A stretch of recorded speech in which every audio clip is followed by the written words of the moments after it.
डोल्पा जिल्लाको फोक्सुन्डो तालमा हामी छौँ र यो ताल यसरी हेर्नुहोस्।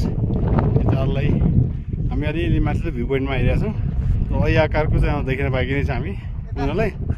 यसो हेर्दाखेरि यो एकदम सुन्दर सफा स्वच्छ ताल हो। यो फोक्सुन्डो ताल चाहिँ घुमेर लिनुको मजा छुट्टै छ। तपाईँहरू पनि यो ताल घुम्न आउनुहोला। धन्यवाद।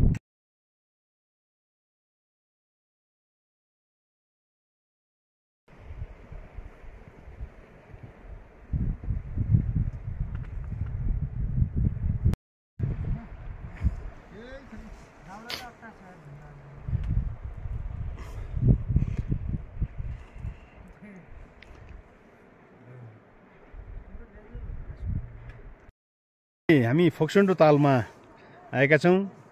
यो फोक्सुन्डोको सौन्दर्यता, यो तालको सुन्दरता र यो तालमा आएर लिने आनन्द छुट्टै प्रकारको एउटा मजाको विषयवस्तु छ।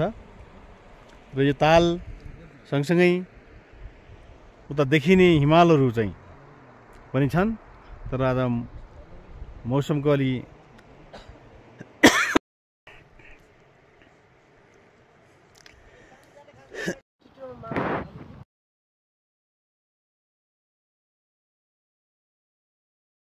माथि माथि सैलुङ्गेमा ढुङ्गा चराउनेलाई भन्दिनु है भन्दी।